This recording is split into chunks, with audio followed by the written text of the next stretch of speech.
Assalamualaikum warahmatullahi wabarakatuh. Selamat datang kembali di malam Jumat Miku. Teman-teman, malam Jumat kali ini gue akan membahas beberapa jembatan horor di Indonesia, dan ini sudah gue rangkum. Gue ambil yang menurut malam Jumat Miku tuh angker dan paling seram. Untuk kalian para pecinta horor, silahkan disimak sampai habis. Tapi sebelum kita masuk ke materi, silahkan like, komen, subscribe video ini, dan bagikan. Dan jangan lupa untuk kalian yang mau cerita kisah mistis, boleh DM gue di IG @mildakurnia12. Oke, kita masuk ke jembatan horor pertama, yaitu Jembatan Merah Surabaya. Siapa di sini yang tidak mengenal Jembatan Merah Surabaya? Yang ternyata jembatan ini memiliki sebuah kisah di mana menjadi saksi bisu atas kejadian 10 November 1945, di mana tentara sekutu mengirim perwira muda yaitu Brigjen atas nama AWS Malabi, dan ketika di tengah perjalanan mobil Brigjen muda AWS Malabi ini meledak karena diledakkan oleh arek-arek Surabaya. Ketika mobil ini meledak, ternyata banyak cipratan darah yang keluar gitu ya, dan memenuhi jembatan merah. Konon, hal ini menjadi asal muasal kenapa jembatan merah itu dinamakan Jembatan Merah, karena cipratan darah dari Brigjen muda AWS Malabi. Bagi kalian yang berani berjalan di tengah malam di jembatan ini, kalian harus bersiap mendapati penampakan sosok zaman penjajahan. Dan jika kalian menghirup udara dalam-dalam di sekitar jembatan ini, kemungkinan kalian akan menghirup bau anyir dan bau bangkai yang ada di sekitar jembatan. Ya, itu dia adalah serangkaian kisah mistis yang ada di Jembatan Merah Surabaya. Kita masuk ke jembatan selanjutnya, yaitu Jembatan Eretan Indramayu. Untuk kalian yang nggak tahu, gua akan tampilin gambarnya, di mana di balik gagahnya jembatan ini ternyata memiliki banyak kisah mistis yang dialami oleh warga sekitar atau disaksikan oleh warga sekitar, yang konon katanya adanya sesosok wanita cantik yang minta diantarkan pulang ke rumahnya. Sosok ini meminta kepada beca yang sedang berjalan pada malam atau tengah malam. Namun kemudian sosok ini menghilang begitu saja di sekitar jembatan yang ternyata di kanan atau kirinya itu adalah kuburan. Tidak hanya minta tolong kepada abang becak saja, tapi juga sosok wanita cantik ini memberhentikan atau menyetop kendaraan roda 4 untuk meminta bantuan, mengantarkan pulang ke rumahnya yang ternyata lagi-lagi ia menghilang di sekitar kuburan.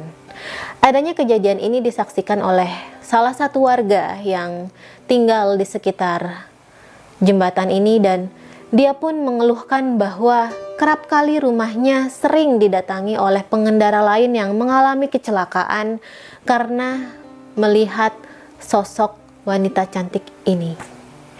Nah, kalian bisa bayangkan seberapa mistisnya jembatan Eretan Indramayu ini. Selanjutnya, yang ketiga adalah Jembatan Jiwan di Madiun. Jembatan Jiwan di Madiun ini ternyata memiliki kisah atau urban legend warga setempat, di mana adanya sosok Sadikem. Yang mana Sadikem ini adalah perempuan dengan paras yang cantik. Ia baru saja menikah, dan ada budaya setempat yang mengatakan bahwa bagi pasangan yang sudah menikah, dalam 7 hari setelah menikah tidak boleh keluar rumah. Namun, sosok Sadikem ini melanggar aturan tersebut. Ia keluar untuk mencuci baju di bawah jembatan, tepatnya di sungai bawah jembatan, dan ia hanyut secara misterius. Setelah kejadian ini, muncul sosok penampakan yang warga setempat meyakini bahwa itu adalah sosok Sadikem, di mana kemunculan penampakan sosok Sadikem ini membuat kecelakaan pengendara-pengendara lain. Bagaimana menurut kalian? Silahkan komen di kolom komentar jika kalian pernah mengalami hal serupa seperti ini. Yang keempat adalah Jembatan Sewo di Pantura. Jembatan ini memiliki fenomena di mana warga setempat menyapu jalanan bukan untuk membersihkan jalan, melainkan untuk menyerok koin atau uang yang dilemparkan oleh pengendara lain. Hal ini dikarenakan adanya kepercayaan bahwa jika pengendara melewati jembatan Sewo Pantura ini, mereka harus melemparkan koin atau uang ke pinggir jalan agar terhindar dari mara bahaya atau kecelakaan. Selain itu, menurut warga setempat, jembatan ini memiliki kisah tentang sosok dua perempuan yang bernama Saidah dan Saini, di mana kedua perempuan ini ditinggal menikah lagi oleh ayahnya dan ibu kandungnya meninggal, dan kemudian kedua sosok ini, Saidah dan Saini, dibuang oleh ibu tirinya di hutan. Setelah itu mereka berdua bertemu dengan sosok kakek-kakek, di mana sosok kakek-kakek ini menawarkan atau menjadikan mereka berdua sebagai penari ronggeng. Dengan catatan, mereka menjadi penari ronggeng dengan membuat perjanjian, di mana mereka bisa mendapatkan apa yang mereka mau dan mereka bisa menjalani kehidupan mereka dengan penghasilan penari ronggeng. Tapi setelah masa perjanjian selesai, mereka berdua akan menjadi buaya putih penghuni jembatan ini. Banyak warga yang meyakini adanya urban legend tersebut. Lalu bagaimana dengan kalian? Apakah kalian percaya? Yang terakhir adalah Jembatan Suramadu.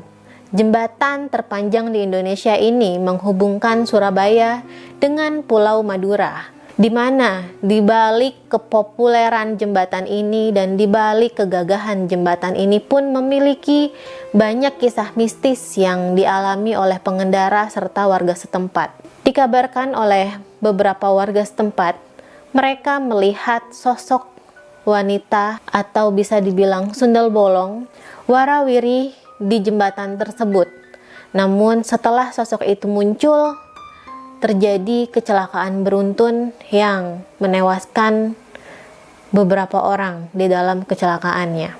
Serta menurut pandangan indigo, ada juga sosok siluman ular yang berkepala manusia, wanita, serta badannya yang berbentuk ular dengan ukuran yang cukup besar menghuni jembatan Suramadu. Namun, siluman ular ini tidak membahayakan warga dan pengendara lain. Nah, gimana teman-teman?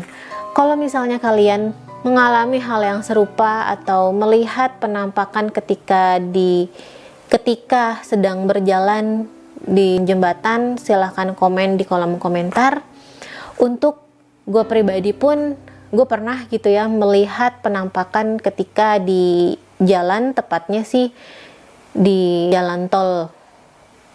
Ya, gue nggak bisa sebut jalan tolnya apa, tapi itu terlihat jelas di tengah rintik hujan gitu ya yang lumayan cukup deras.